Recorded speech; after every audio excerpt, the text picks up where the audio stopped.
Keep watching The Politics every Friday, 12 p.m. Eastern Time on New York Parrot TV, the voice for humanity. Good afternoon. Welcome to Talking Politics. My name is Robert Press, your host. I write for the Bronx Chronicle. Here is my official New York City press identification from the Bronx Chronicle. I also write for the Co-op City News and the Parkchester Times, which, like this show, the Parkchester Times is owned by Muslim media. Let's get into the weather first. Right now, today is going to be a beautiful day with a high of 71. However, Saturday looks like a washout with rain predicted and a high of only 62.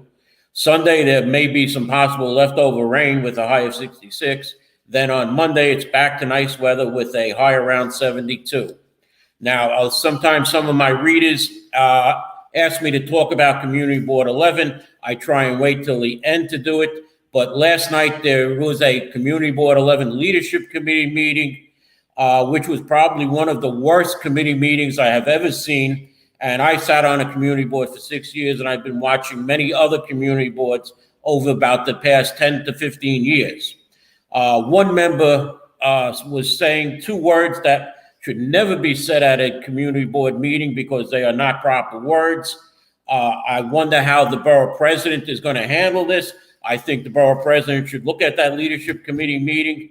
And I'm going to say this, I must commend the ethics committee chair for the way she handled the situation and her solution. There was a problem where two members were fighting about something that was written in the Bronx Times. Her solution was that all Community Board 11 members get diversity training. And Ms. Pembleton, I congratulate you for that decision. Now, let's get on to the news. It appears that the redistricting of the redrawing of New York State congressional district lines has stopped as the top court has declined to start the process to redraw New York congressional district lines. So it appears that those district lines will probably remain in effect for next year's congressional race, because petitioning starts at the end of February, running through the beginning of April. And then also the New York presidential primary will be held on April 4th, 2024 next year. As far as President Biden goes, the first few announcements, and then I'll get into his speech at the UN. The Biden administration has announced that it is providing $600 million in funding to produce new at-home COVID-19 tests and is restarting a website allowing Americans to again order up to 4 free tests per household. Once that website is up, I'll give you that information. The Biden administration also said that it will allow hundreds of thousands of Venezuelans already in the United States to work legally in the country for 18 months, a decision followed by intense advocacy by top Democrats, including Governor Hochul, who met with the president while he was in town. And this is because of the worsening conditions in Venezuela, not the migrant situation in New York, the White House has said. And Mayor Adams, though, while he said to President Biden through like the emails or whatever, he said, or I should say social media, that Joe Biden, the president, should swing by the Roosevelt Hotel migrant shelter before ending his trip to New York City to see just how much the asylum-seeking crisis is impacting the city. However, Mayor Adams was nowhere to be seen with President Biden at all. Now to the UN speech. President Biden and Ukrainian President Vladimir Zelensky both addressed members of the General Assembly on Tuesday, warning of the consequences of pulling back on support of the Ukraine with its war with Russia. In his annual address to the body, Biden cast solidarity with Ukraine as a necessary step to deter other would-be aggressors. Russia believes the world will grow weary and allow it to brutalize Ukraine without consequences, he said. If UN member nations abandon their core principles and appease an antagonist, no one will be safe, Biden said. If we allow Ukraine to be carved up, is this the independence of any nation secure? Biden asked. I respectfully suggest the answer is no.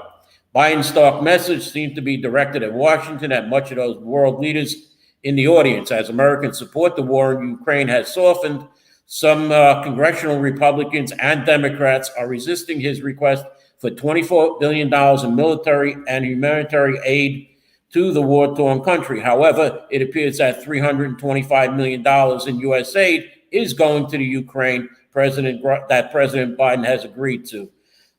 With his speech, it seemed like to me that President Biden wants to start World War III with Russia. So be prepared, stock up on canned goods, on anything that you can, because be prepared. It's not going to be nice possibly in the next few years. A sitting U.S. senator has been indicted. Yes, Kevin, I agree with you. The New York Times is reporting that New Jersey U.S. Senator Robert Melendez has been charged in a federal corruption indictment. No, it's not George Santos yet, but that could be coming. The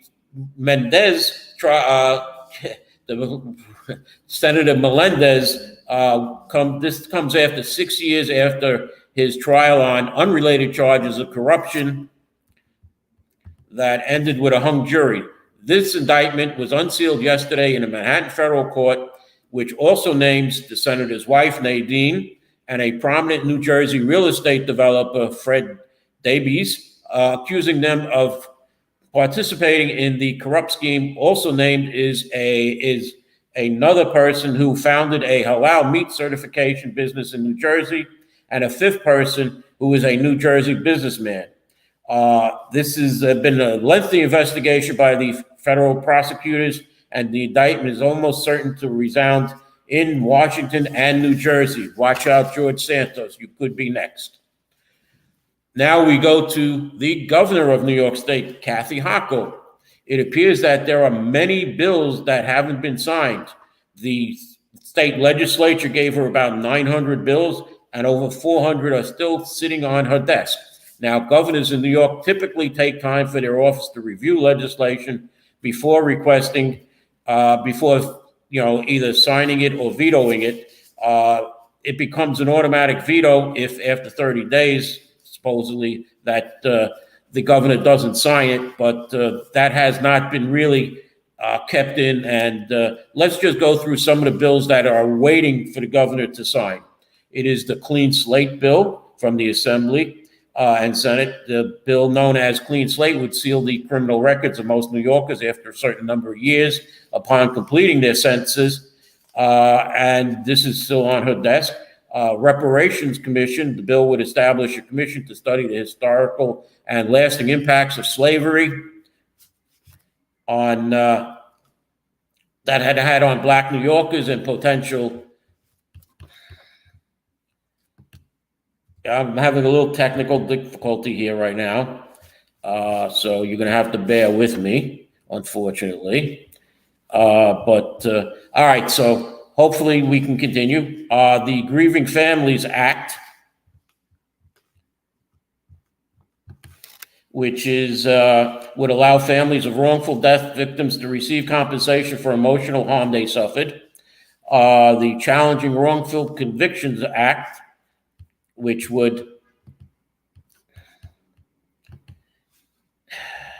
this bill would make it easier for someone wrongly convicted of a crime to have their conviction overturned, even if that person pleaded guilty, by removing procedural barriers to having new evidence heard by the court. The OLAWUYI holiday, this legislation would establish the OLAWUYI as a public school holiday in New York City. Even election years, the bill would move most town and village or county elections outside New York City to even numbered years. The LLC transparency, this legislation would define limited liability company beneficiaries and require those beneficiaries to disclose as a means to combat anonymous corporate ownership, like an LLC owner, rental properties. The Building Owner Transparency, another bill that would require the disclosure of people behind a limited liability company. Raising the age to use ATVs. This bill would raise the age to operate all-terrain vehicles from 10 to 14. This is the first year it passed both chambers after the Assembly has failed to approve it in past years. But if you're using an ATV and you're on the road, you should have a regular license, not just be 14 years old. There's license for athletic trainers. This bill would require licenses to be an athletic trainer and would add athletic trainers to the list of mandatory reports of child abuse. Online accessibility, data on sexual orientation. That bill would require state agencies, commission, or boards that collect demographic information on ethnicity, also to collect information on sexual orientation and gender identity. It has been vetoed twice before. Breaking leases after death. This legislation would allow the estate of a dead tenant to terminate the lease with the landlord after the tenant's death. Utility price changes. This bill would require utilities to inform customers of energy service price changes. Electric bill transparency. Another bill that would give information about electric bills to customers. Another one is utility billing information. Again, allowing customers to have more information about their bills and information to third parties requesting customer information. Also, there is electronic vehicle charging. This piece of legislation would require commercial garages with electric vehicle charging stations to ensure the public has access to those charging stations. Absentee ballot defects. This would permit absentee ballots sealed with tape, paste, or other methods that would constitute a minor defect to still be counted if the envelope show no sign of tampering. Climate expenditure tracking. This bill would require the State Department of Environmental Conservation, in coordination with the State Energy Research Development Authority, to submit an annual climate expenditure report. Maternal care. This legislation, nicknamed after Mickey's Law, in honor of parents who suffered the loss of a fetus and struggled with medical support afterwards, would require hospitals to adopt and personally update standard protocols for patient care in the wake of a miscarriage or loss of fetus. Black youth mental health. This bill would establish a Black youth suicide prevention task force that would target the mental health of Black children between the ages of 5 and 18, and there are many more.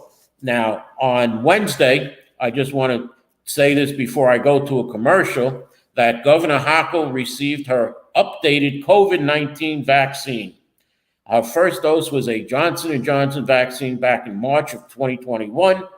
Her first booster was the Moderna COVID-19 booster in October of 2021, and her second booster dose of the Pfizer vaccine in April of 2022. Now, it's amazing. She's had all three companies. I wonder which company that the governor received this time. And Mr. Producer, can we go to a commercial now?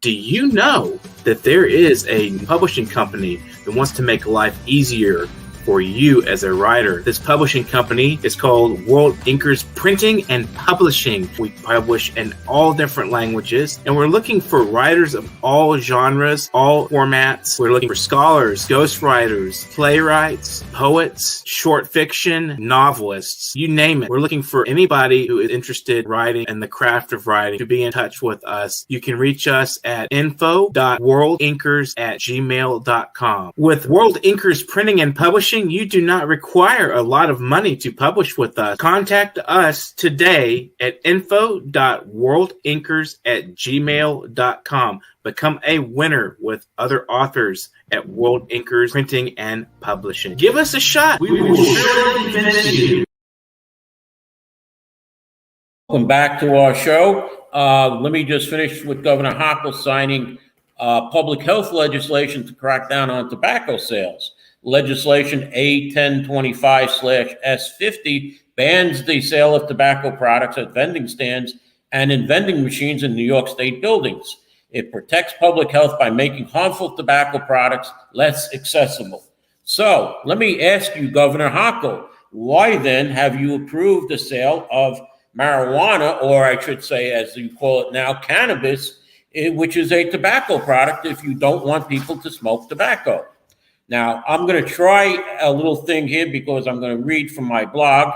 It concerns two people that were charged with federal narcotics offenses resulting in death.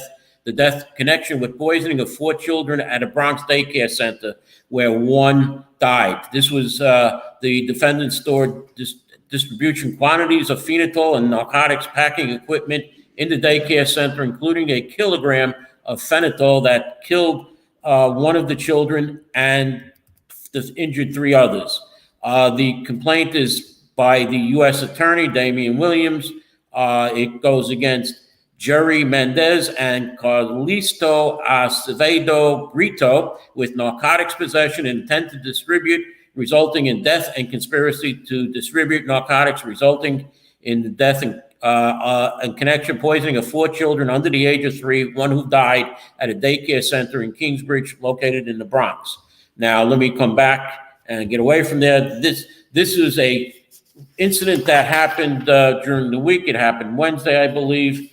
And it is unexcusable that people who opened up a daycare center used it as a backdrop for a drug distribution center.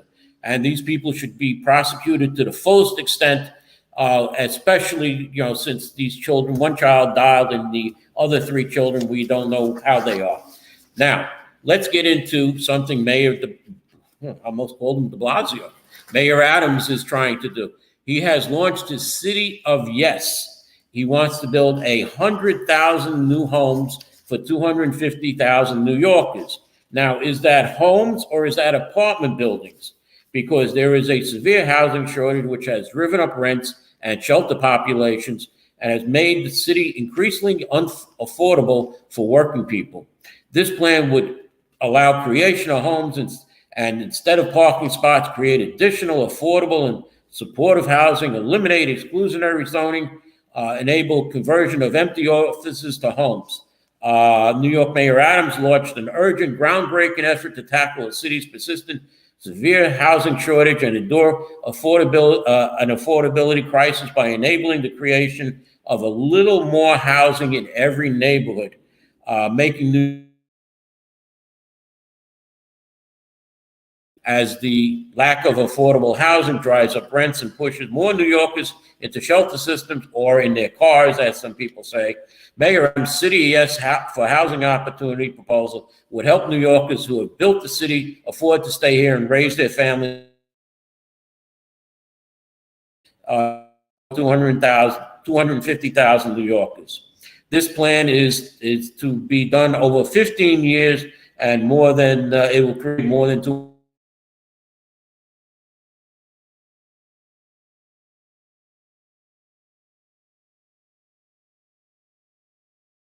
The mayor wants to end parking mandates for new housing. So in essence, if you have an apartment building with 100 apartments, there is a rule that you must have X amount of parking spaces for those 100 apartments. Mayor Adams wants to do away with that because he figures that with the apartment buildings and all of this mass transit that's in New York City, people don't need to have cars. The mayor and his friends want to do away with cars. The proposal would eliminate the requirements that new homes, he puts it as homes, come with new parking spots. Parking would not be barred from new developments, but this plan would get zoning regulations out of the way so developers could make decisions consistent with the market and potential residents.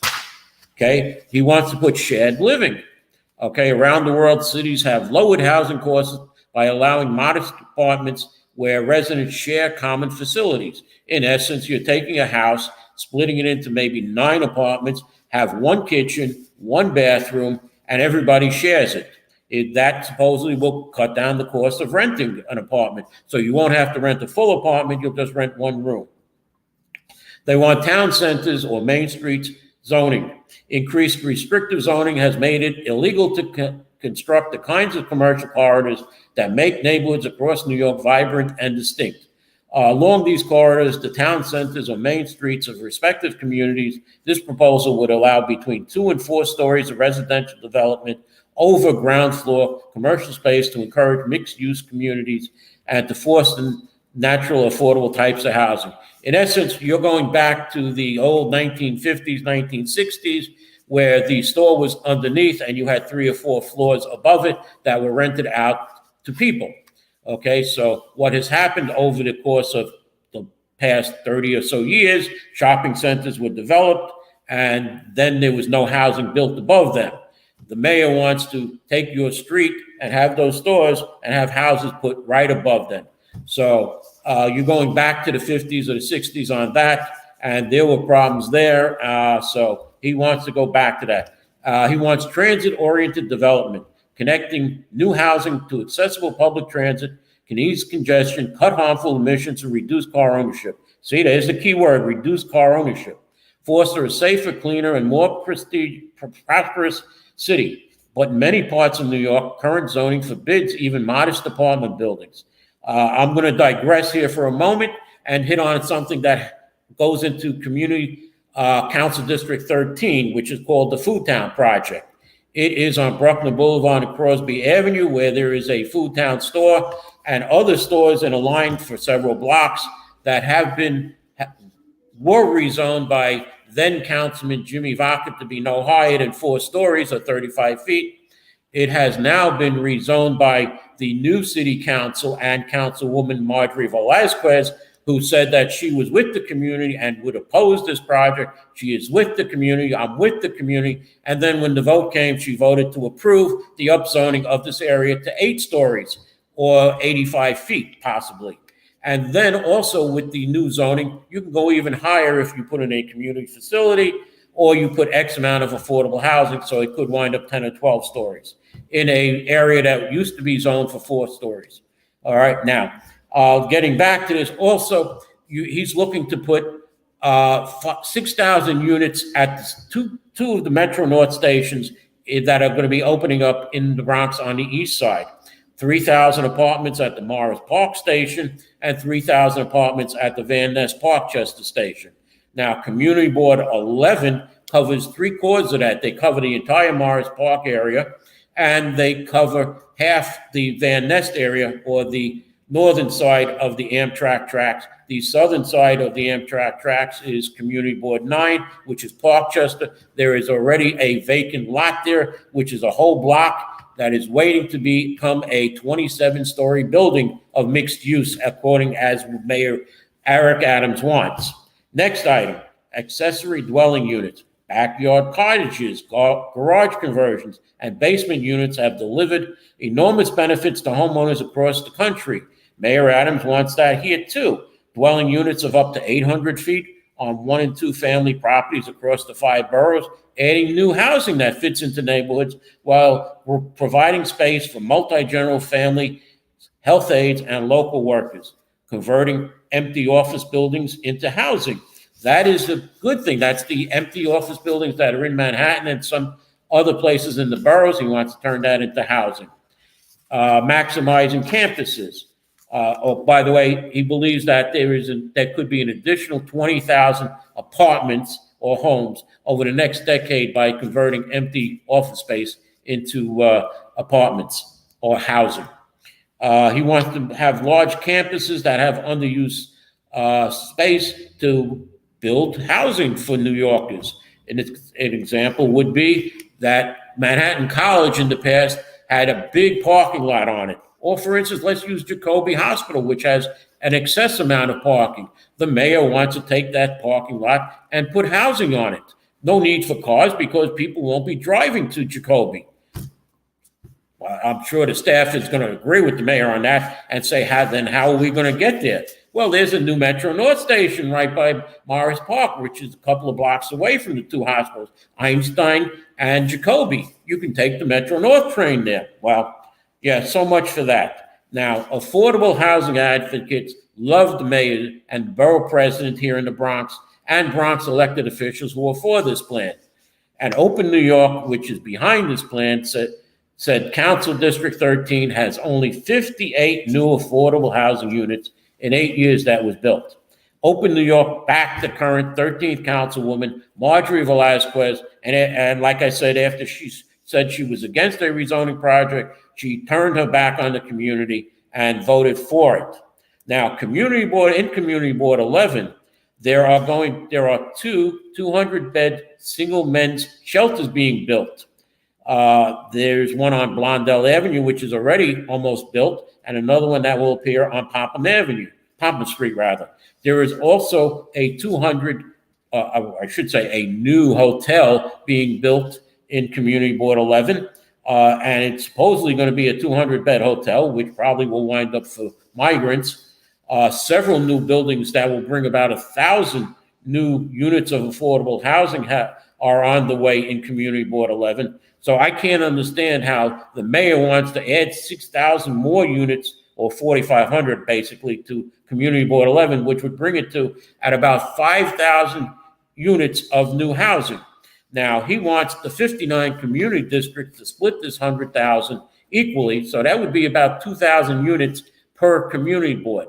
So I don't know why he's going to burden Community Board 11 with more than 2.5 times the amount of this new housing.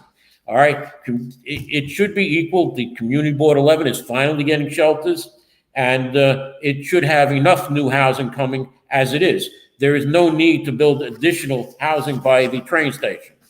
Now, let me get into another subject, unemployment numbers for August 2023 compared to August 2022.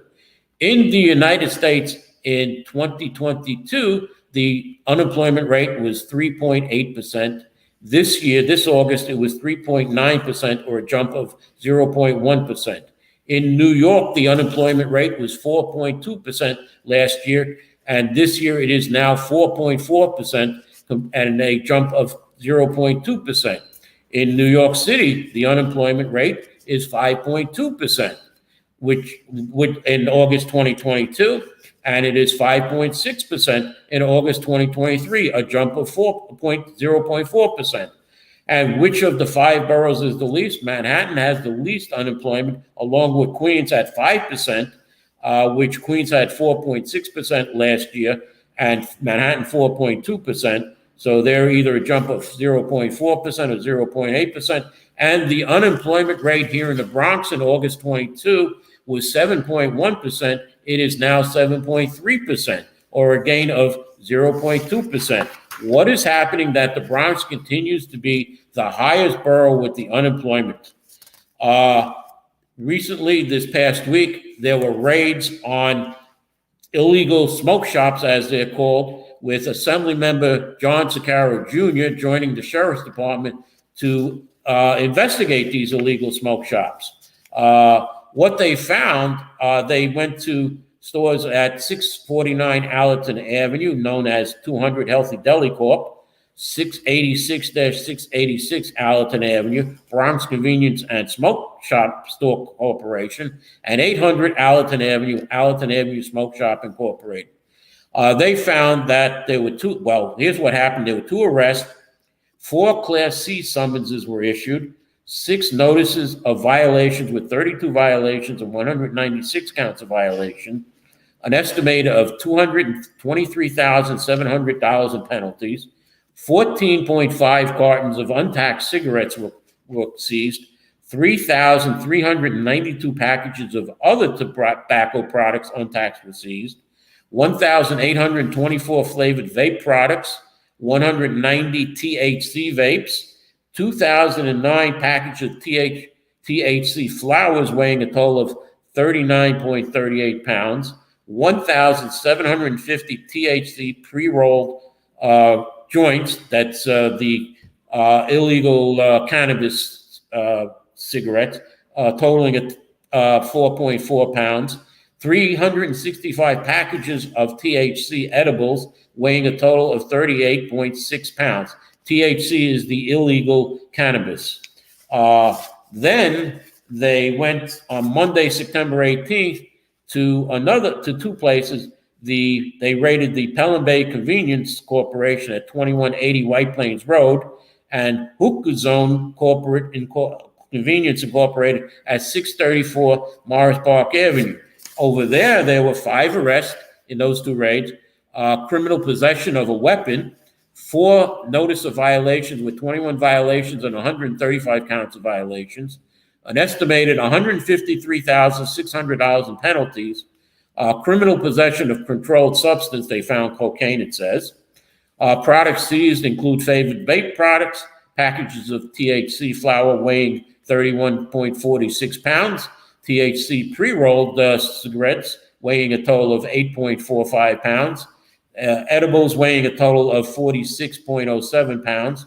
They found mushroom products, including chocolate bars and liquid containers with other hallucinogenic ingredients, and packages of other tobacco products, which probably didn't have any tax stamps. Now, Assemblyman Zaccaro says over the past few months, my office has been contacted by concerned constituents offering invaluable tips on how these businesses have been circumventing the law. The information gathered was quickly turned over to the Office of Cannabis Management and New York City Sheriff's Office for further investigation. The Assemblyman wants to thank the constituents who reached out to him and the dedicated men and women of the County Sheriff's Office for their incredible work. These raids could not have been done without the community's help and everybody working together. Now, I'm running over, and I'm going to try and quickly get to these last few items. The International Cricket Council will be holding their matches in Eisenhower Park on Long Island and not in Van Cortlandt Park, as was the mayor wanted. And finally, general election time is coming, November 7th, 2023. Early voting will begin on October 28th and go through November 5th. And it is interesting that there was a special election in Assembly District 27 on September 12th, 2023. And there is no information about the general election except for the early voting times. There is no poll sites. There is nothing else about the November 7th election. And many of you know that I have had problems with the Board of Elections going into poll sites and with the inspectors there or the coordinators there questioning me as to what I'm doing there, trying to kick me out. But I'm in these poll sites working for you, trying to make sure that everything is correct and nothing is going down that is illegal. So early voting starts on August 28th in the council districts. Almost every council person has a race. The hot race, which political experts say could swing, is the 13th council district on the east side of the Bronx, which is currently held by Councilwoman Marjorie Velazquez, who is being challenged by Christy Maramato, who has the support of the Republican and conservative parties. And from what I'm hearing, many Democrats are going to be voting for her also.